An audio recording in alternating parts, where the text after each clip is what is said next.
pertama seperti biasa adalah import library. Di sini ada pandas, kemudian NumPy, ada Plotly untuk grafik. Kemudian di sini kita juga perlu model selection. Ada juga Keras di sini karena kita akan menggunakan LSTM di sini. Dan ada satu parameter lagi, batch size. Batch size gunakan 1. Kemudian epochnya sebanyak 9, oke ya. 9, oke ya. Nah, jadi ini kita jalankan tuh teman-teman ya. Perlu diketahui ini kalau saya pakai ini ya, pakai Google Colab ini memerlukan waktu agak lama ya, agak lama di sini. Oke, prediksi waktu sampai food delivery di sini. Oke, misalkan umurnya 33, umur kurirnya, kemudian rating partnernya kita buat 5.0. Jarak tempuhnya berapa ya? 7 km misalkan. Oke, nah ternyata waktu sampainya adalah perlu waktu 25 menit ya.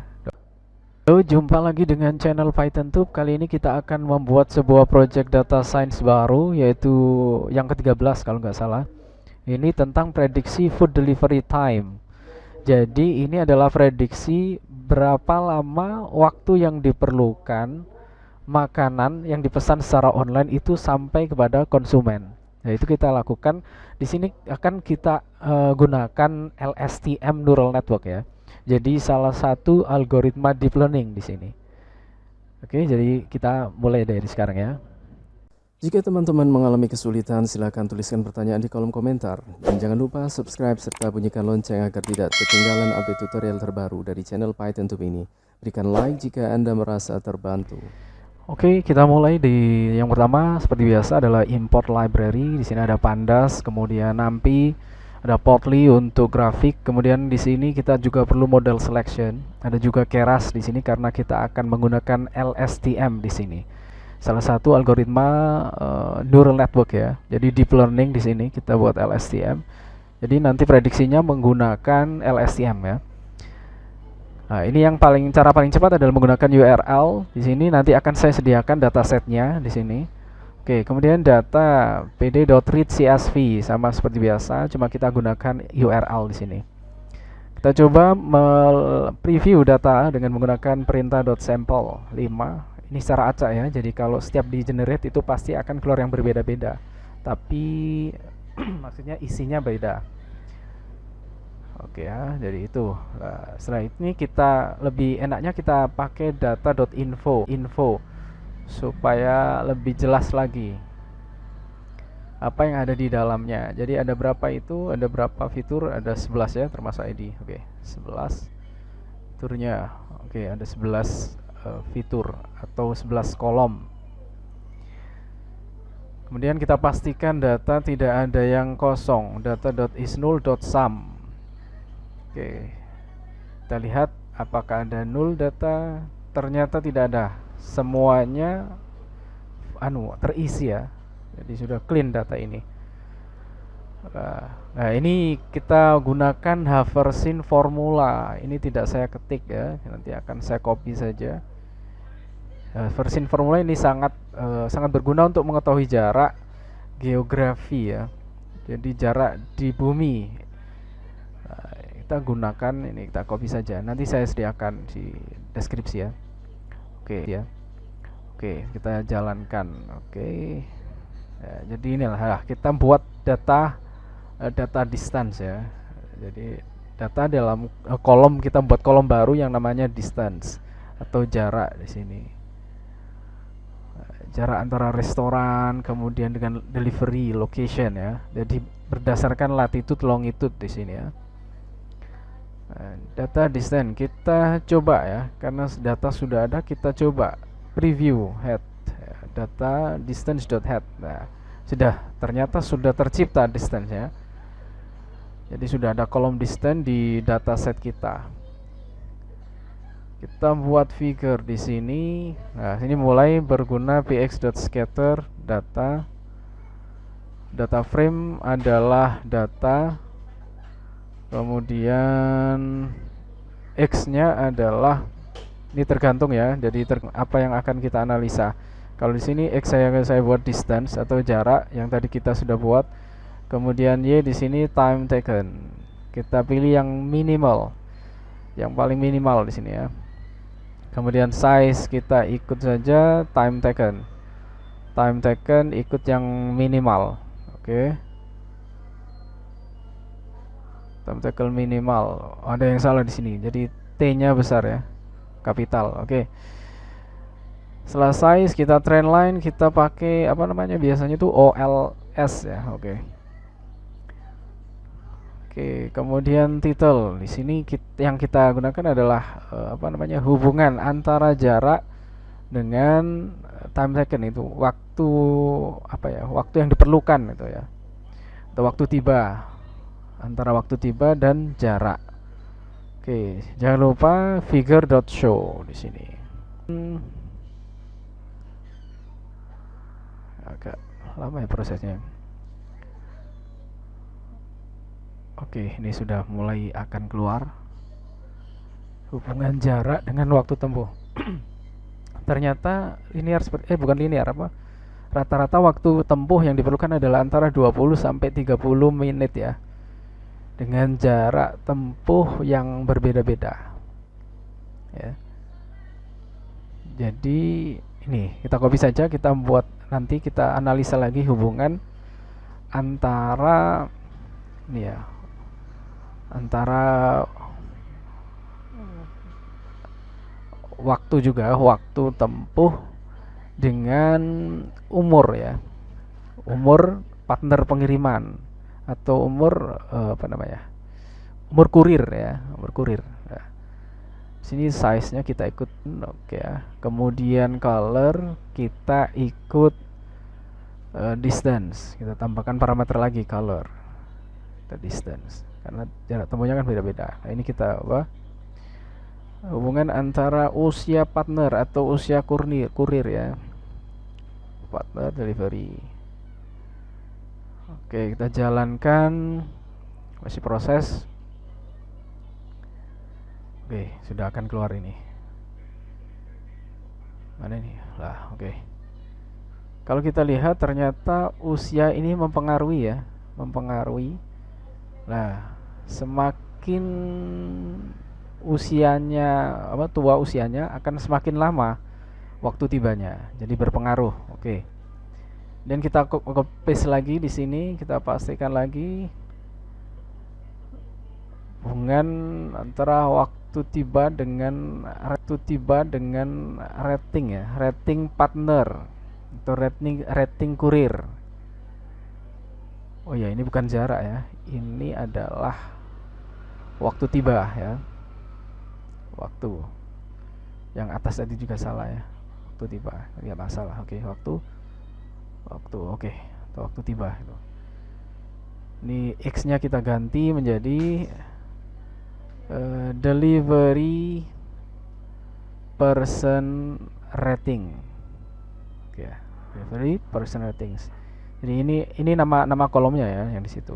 Dan ini time taken tetap, color kita ikut distance saja. Kita kasih parameter distance. Oke, sudah. Nah, oke ya, sudah kita jalankan.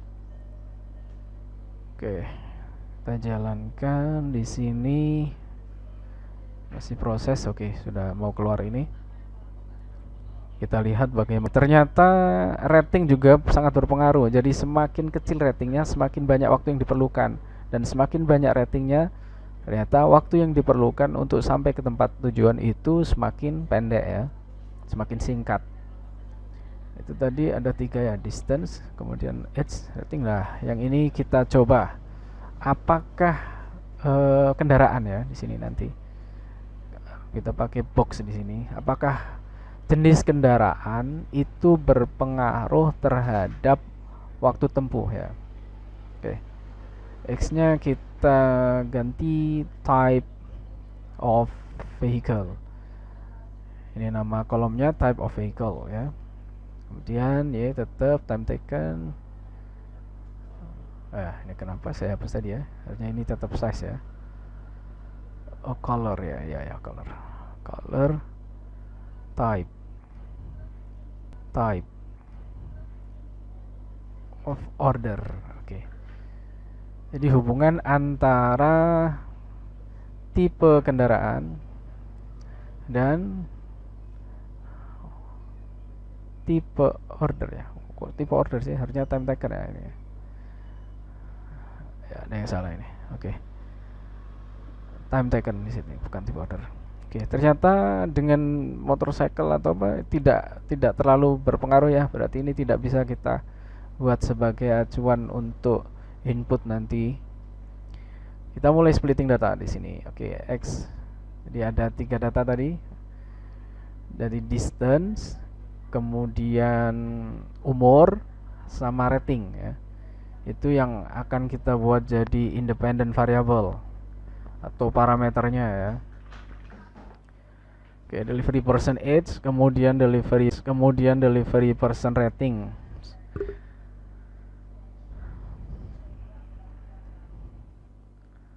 Oke. Kemudian di sini tadi distance. Oke, ini independent variable. Ya, dependent variable-nya tentu saja adalah waktu tiba ya. Ray data, kemudian data apa namanya? Time taken.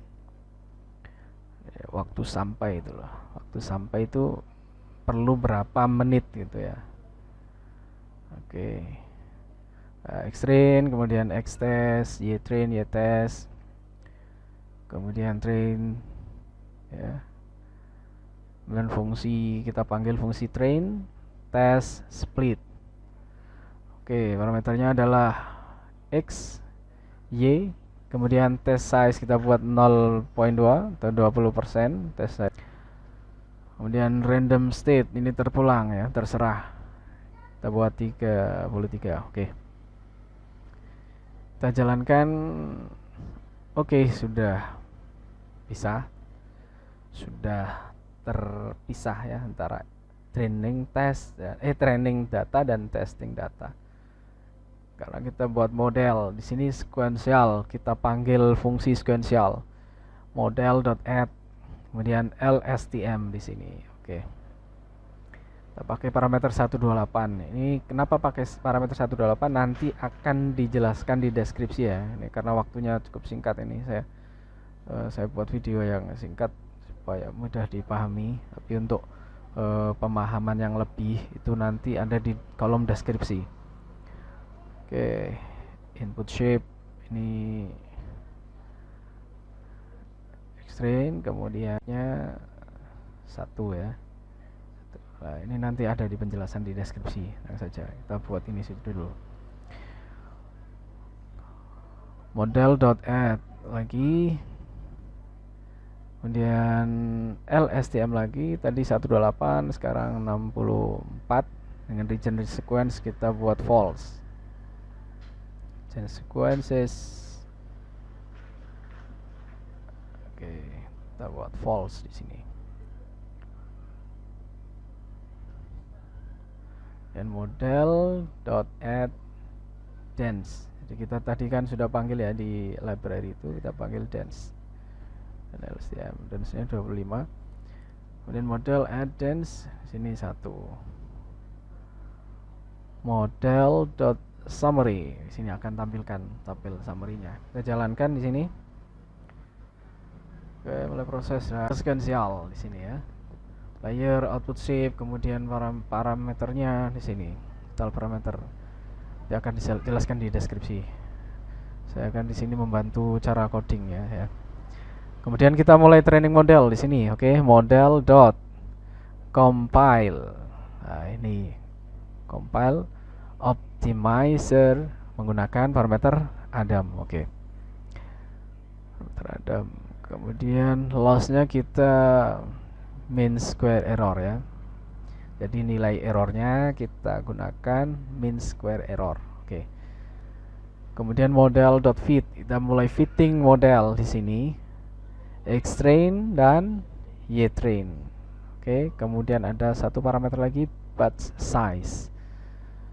Batch size gunakan 1. Kemudian epochnya sebanyak 9, oke ya. 9, oke ya. Nah, jadi ini kita jalankan tuh teman-teman ya. Perlu diketahui ini kalau saya pakai ini ya, pakai Google Colab ini memerlukan waktu agak lama ya, agak lama di sini. Jadi saya singkat aja di sini, oke. Nah, kalau sudah jalan epoknya, kita mulai uji coba model di sini. Kita mulai prediksi. Jadi prediksi waktu sampai food delivery menggunakan LSTM ini. Jadi, more partner kemungkinan. Jadi kan ada 3 parameter tadi. Nah, oke, kita jalankan. Oke, prediksi waktu sampai food delivery di sini. Oke, misalkan umurnya 33, umur kurirnya. Kemudian rating partnernya kita buat 5.0. Jarak tempuhnya berapa ya? 7 kilometer misalkan. Nah, oke. Nah, ternyata waktu sampainya adalah perlu waktu 25 menit ya. 25 menit. 25,8 berapa itu ya, menit. Jadi gitu adalah caranya adalah seperti itu. Oke. Ini menggunakan LSTM.